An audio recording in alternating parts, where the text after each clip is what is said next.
reclaim some of that overgrown pasture land in this area here.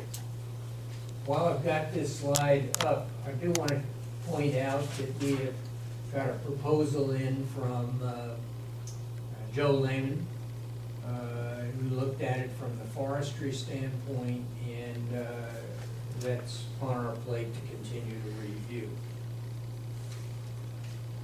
The second option was for Parks and Recs, and to take over the pasture land. They're expanding from the 9 to the 18 holes. As you can see, it'll enable them to hold tournaments here, expand their walking trails and viewing, similar to what I just mentioned, and then to develop native grasses where the pasture was, and it'd be maintained with their budget. This is the area that they're talking about. Is it saying option 2 would be a 2012 budget? It's not. Whenever, It wouldn't thought that the the budget lease- this year's budget correct. And part of that is, you approved the lease extension to the end of this year, and then it would extend from there. Are you referring to the expansion of the golf course? Or, because Pam can address that, because I don't think that was going to be county monies, if I'm not mistaken. That's correct, that was gonna be Okay. some donated funds. was. It says expanded area to be maintained by Parks Oh. and Recreation budget. Is that isn't the budget we just approved, is it? No, that's, So that would be another year off. And it was all determined on the timing of the lease renewal. So they would take over this area here and adjacent to the existing parkland.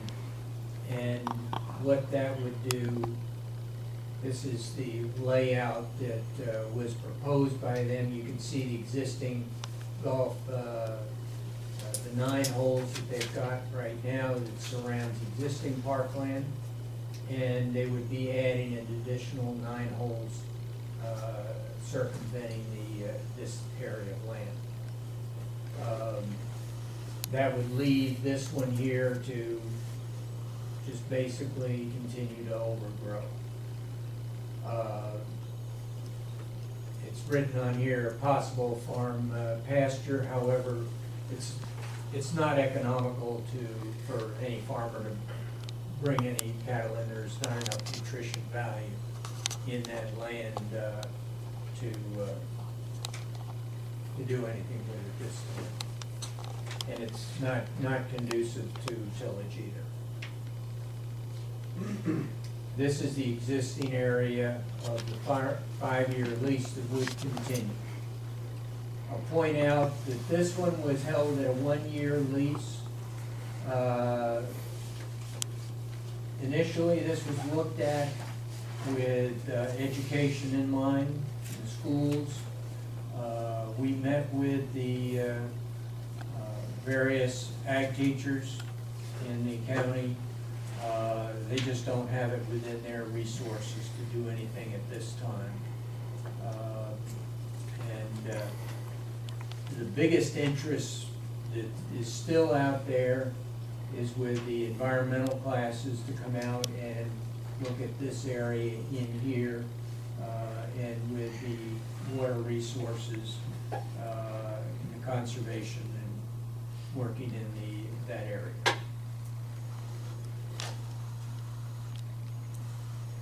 I pretty much discussed this as the benefits of going with a long-term lease. And the recommendation, the committee went through both of these proposals. We had a night on-site review. You can see the folks that are represented there.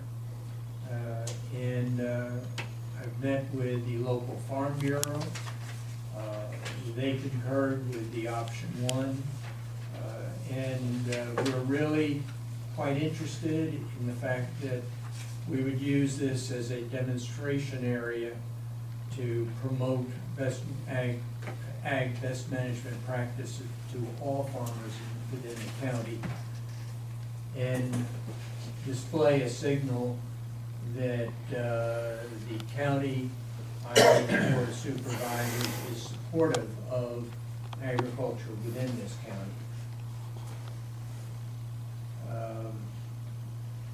We agreed that the park was a valuable asset. We didn't discount that at all. But it was unanimous that we wanted to continue it in agriculture, continue to encourage, promote agriculture in the county, and have the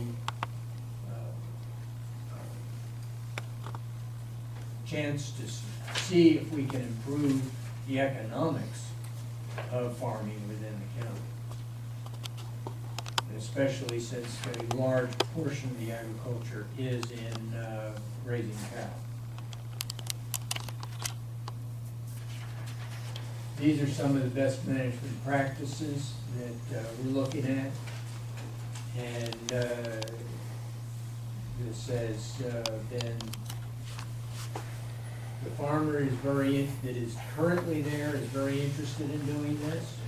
If we go to a 10-year lease, it may need to be opened up to others that may want to do it as far as the farming is concerned.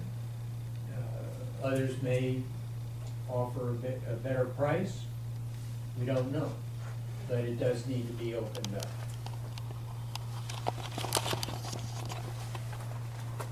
These are our recommendations to bring before you, that continue the farm in agriculture, restore the fence. Now, as I mentioned, there's a cost involved in the fence. In your packet, under attachment C, there is a cost analysis. I don't have it on the screen here, showing an estimate of the fencing costs and the cost to the county, and the return that we would get with a longer term lease, so that over the period of the lease, there is a positive cash flow as opposed to a negative cash flow if it's not leased out. We're prepared to assist the legal on the parts to put into the agreement. We have some draft items which are basically holding the farmer who would have the lease to doing the best management practices, to working with extension, and to promoting what they've accomplished. The other side of it, and this is really a side piece, is there are certain areas of maintenance to the facilities that need to be looked at. They're minor repairs, but we don't want those to be forgotten.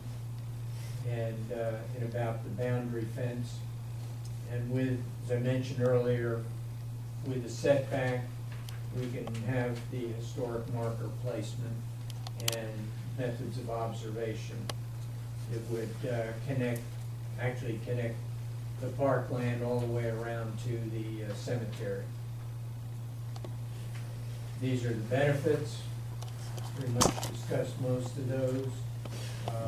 It's an education potential for all county farmers, and I think it's showing not just the best management practices, the benefits there, but an example of long-term leasing.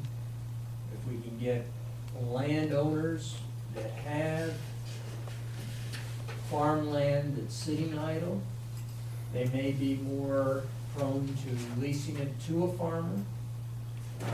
we've been told that there are farmers out there looking for land to lease.